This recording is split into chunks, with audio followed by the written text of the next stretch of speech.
which is a reasonable price for the business, but normally people would round that to like 1.3 million or 1,299.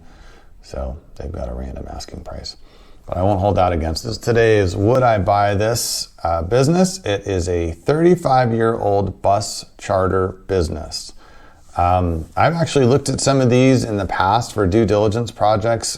People have come to me with this kind of business before. I also looked at one that was a school bus business, and that was good in the sense it had government funding and a pretty consistent business. Nobody else was going to come and try and start a competing school bus business in that area. But it also, comes with challenges, just like this one does, I'm sure. Number one being your drivers have to be there when you need them to be there. And if your driver doesn't show up, you have a lot of problems. So then you have to have a backup solution for that, and you have to have reliable people. And you have to even, I guess, as the owner, be ready to once in a while jump behind the wheel if you can't find anyone else to drive the bus for you, because literally that is the business. So let's look at the numbers here. So gross revenue is $1.08 million. So it's about $85,000 a month if they're not too seasonal. Cash flow, $397,000. So right about 40%, 39% profit, which is solid for a business like this, or any business for that matter. And the asking price is a random number of $1,326,458. So they took the idea of using a multiple, I guess, and took it very literally and used maybe that cash flow number to do a multiple of 3 point something, a little over 3, which is a reasonable price for the business. But normally people would round that to like 1.3 million or 1,299.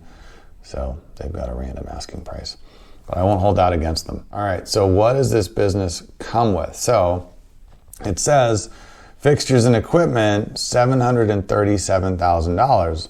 That is interesting. What you see with most businesses is there's not much in that category. They want $1 million for the business. There's $20,000 of assets, maybe $50,000. Everything else is goodwill. In this case, they're asking $1.3 million, but $737,000 of that is represented by actual assets, presumably buses, that you can hold on to. So if for some reason you paid the money to buy this business and things didn't work out, you could recover a lot of your investment just by selling the equipment, if or assuming that's the right price of that equipment. So that gives you a lot more collateral than you get in most businesses and gives you more security. And honestly, if I was selling this business, I would, as the broker, probably advise the seller to ask more, because they're really selling the business in this case for only about $500,000, barely over 1 times cash flow, because all the assets that you're getting are transferring at cost. So that makes this business even better of a deal from a risk standpoint and a price standpoint. Let's see if there's any other information in here that is helpful.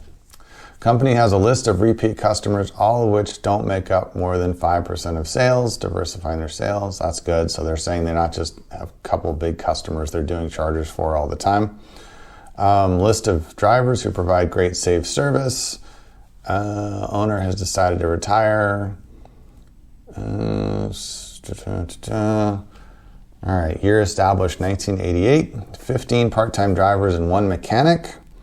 They're renting real estate a lot for parking the buses and maybe a little repair shop. And yeah, it says furniture, fixtures, and equipment are included in the sale price. So if you're interested in this kind of business, it's pretty straightforward. It's not going to be replaced by Amazon or AI anytime soon. Self-driving buses, I think, are still quite a ways off. This could be a solid business to own. It's based in Ohio. It's the kind of business you'd have to be there at least somewhat to run. You could probably make it absentee at some point, but you'd want to start off being there. It's fairly priced and it comes with a lot of collateral. So overall, I'd say this is a solid deal, and I would definitely consider this as an investment if I was looking to buy a business and able to go to Ohio for a while.